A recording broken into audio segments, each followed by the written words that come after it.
Hi, how are you today? Good, how are you? Good. I'm Lonnie. We're doing your assessment today. Can you tell me your name? Kayla.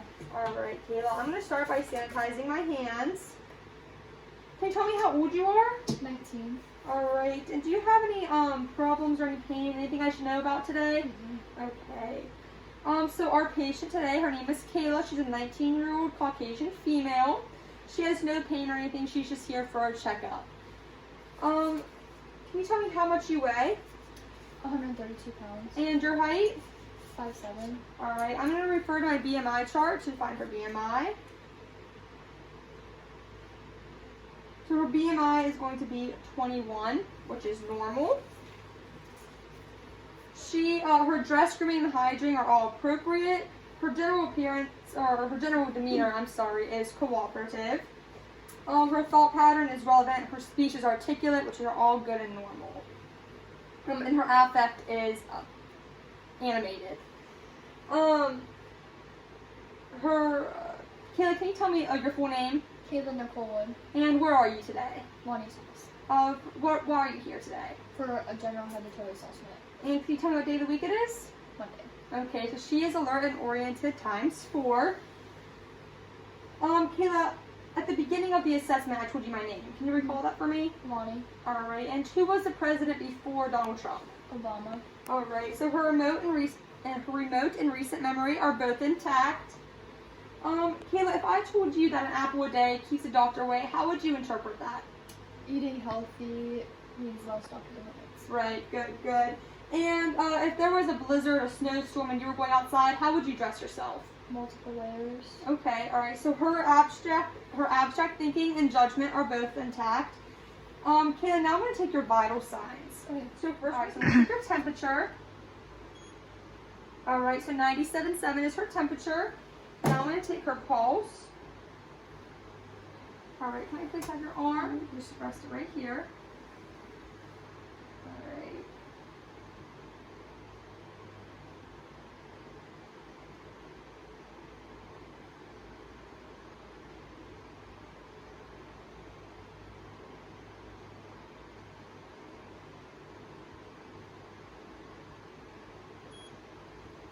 Okay, I counted her respirations at 12, and I counted her pulse at 72 beats per minute. Kayla, next I'm going to take your blood pressure. And while I keep this ready, are you in any pain today? Okay, good. So I'm going to have you, let's just put your arm just on that pillow there. Awesome. There we go. Hold that sleeve for me. There you go. So I can get 2 fingers under the blood pressure cuff.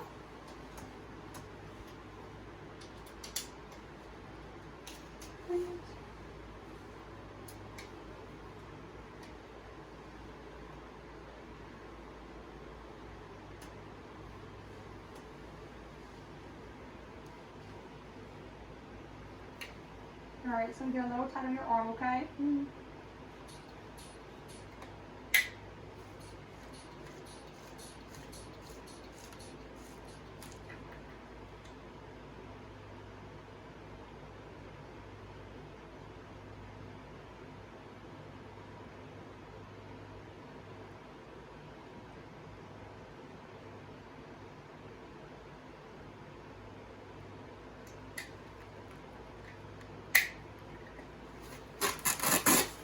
Okay, good. I got for her blood pressure 112/78, and I used the one-step blood pressure method.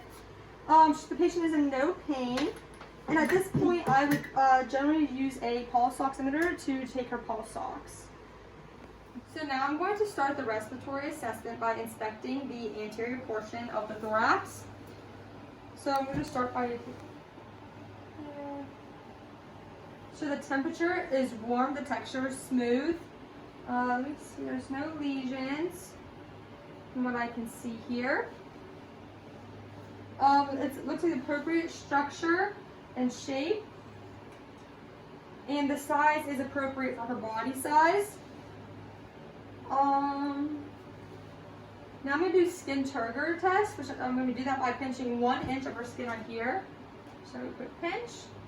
So the skin was good and snappy, which is good. There was no lesions. The size was appropriate for her body. Everything was symmetrical. And now I'm going to palpate her clavicles, which they are even. Go here. The shoulder girdle is appropriate size. Can you give me a shrug upwards? Good. So she can do a good shoulder shrug. It means there's strength there. The clavicles were level, which is good. Now I'm going to start at the suprasternal notch and palpate vertically down to her xiphoid process. Okay. Back up. That was vertical. Now I'm going to do a respiratory excursion test. I'm going to do that. Kayla, can you please look to your left side for me? All right. And when I say, can you please get a deep breath in? So go ahead and take a deep breath. Good. She took a good deep breath for me. It was a good deep breath, and they were equal and symmetrical. So now I'm going to check your size for any lesions, Kayla. So I'm going to lift up your shirt here. And on this side, there's no lesions. The skin was appropriate flesh tone and temperature on those sides. And now, Kayla, I'm going to have you swing your feet to the other side of this chair so I can do your posterior assessment. Go ahead and move your hair. Awesome. So usually we'd have the patient in a gown and their back would be exposed, but in this case, we're going to keep the shirt. I'm going to palpate along her scapula here. Good. The scapulae are good and symmetrical. We'll find that C7 here. Good. And now I'm going to start from there and palpate vertically down her spine. All the way down. Good. So the spine was vertical and straight. Now I'm gonna, the temperature is also good. Flesh tone is appropriate. There is no lesions that I can see with the shirt. Now I'm also going to do another respiratory excursion. So Kayla, can you please cross your arms? Thank you. All right, and now I'm going to, and can you take a deep breath whenever I say? Go ahead. All right. Good. So those are good and symmetrical. Next, I'm going to do the test for the diameter of the thoracic cavity. So to do that, I'm going to put my hand right here and right here, and take them here, and move it to like right here and here. And that's about half. Look where my hand is, right there. Good. So that was equal. That means there's no barrel chest or no indications of barrel chest. And I think that's it. Cool. So now I'm going to anteriorly auscultate the patient's lungs. There are 6 anterior sites to do that. Also, something I forgot to mention previously was that the patient had an appropriate S curvature posteriorly. So now I'm going to reset nice and tall for me and look to the right. Then I'll have you take a couple of deep breaths as I go down, okay?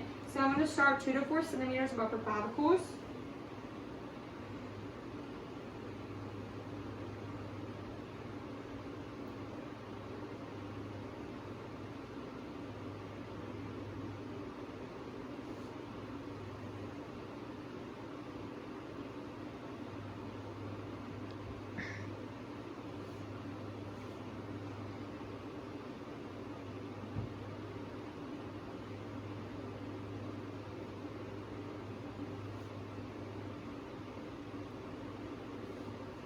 Almost done.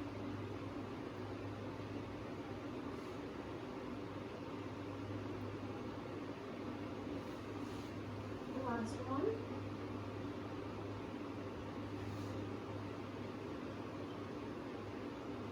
Good.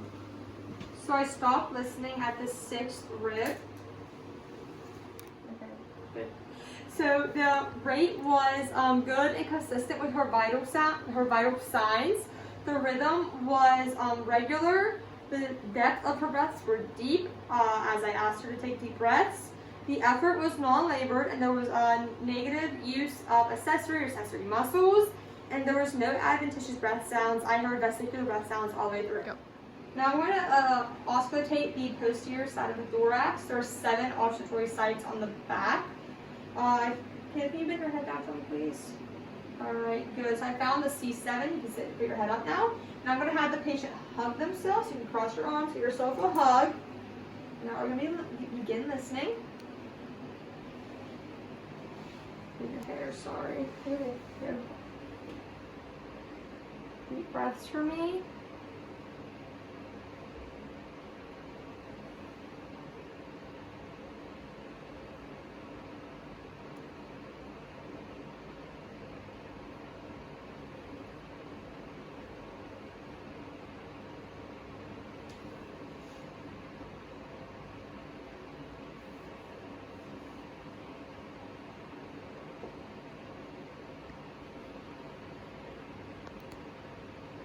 Good. Keep up those deep breaths.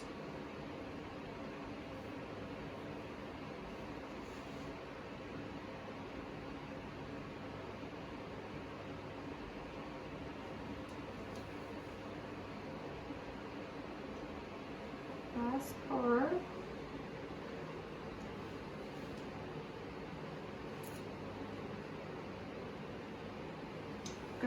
Good job, Kayla. So I heard vesicular breath sounds all the way through, no adventitious breath sounds, which is a good and healthy posterior thoracic assessment. Go.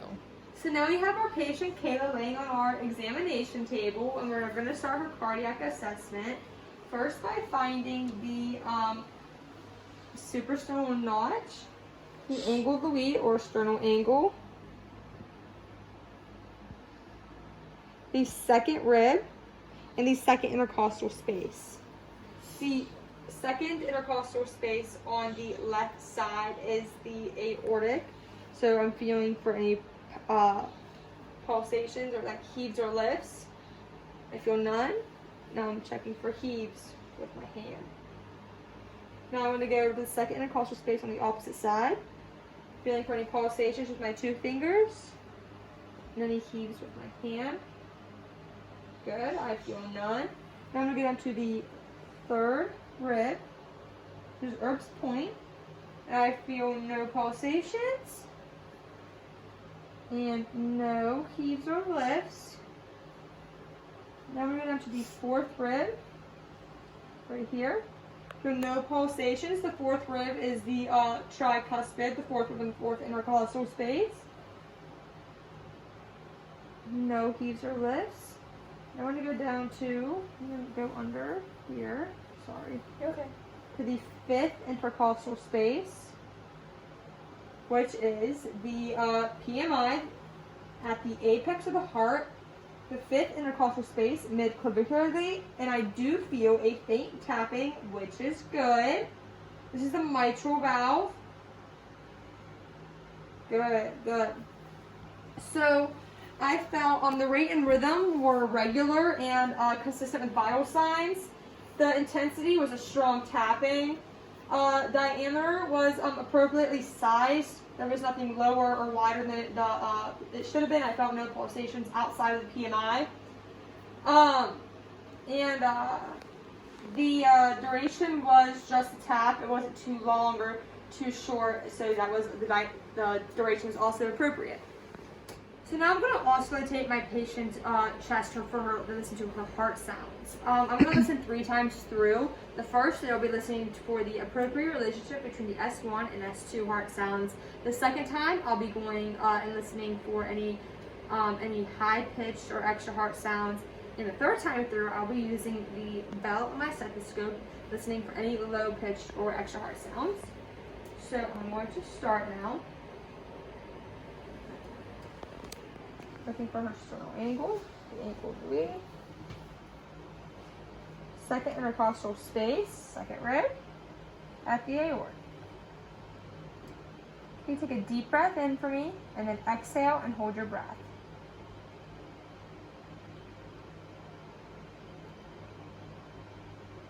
Alright, now you can breathe normally now. Now I'm going to go across to the second intercostal space on the left side. listening to the pulmonic. Good. Now I'm going to go down to the third rib, third intercostal space, listening to the Erb's point. Good, very good. I'm going to go down to the fourth rib, which is the tricuspid. I'm going to take 2 half baby steps. So 1, 2. Good. Now I'm at the apex of the heart, the mitral valve, and the PMI. Good, good. Now I'm going to listen my way back up. So I'm going to take 2 baby steps backwards. Now listening for any high-pitched heart sounds. Another baby step. At the tricuspid now. Look up to the third intercostal space. Erb's point.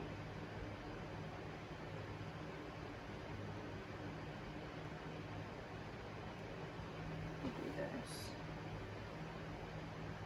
Good. Pulmonic.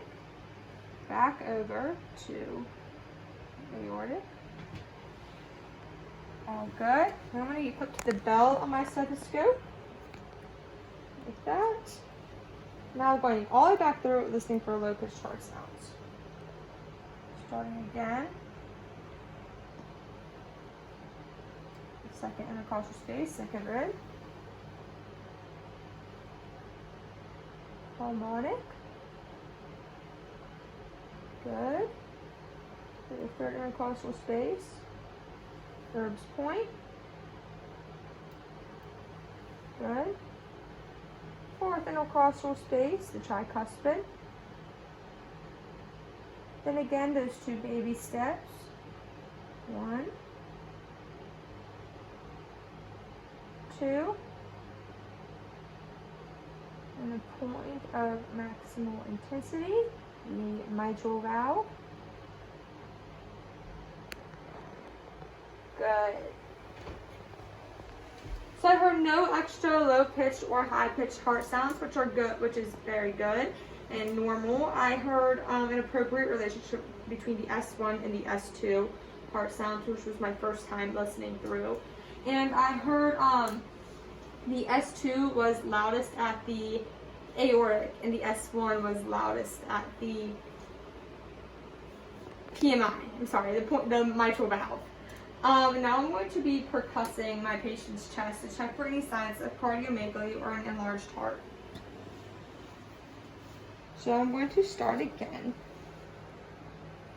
at the second intercostal space. I'm going to start all the way over here. I'm going to use a flat finger.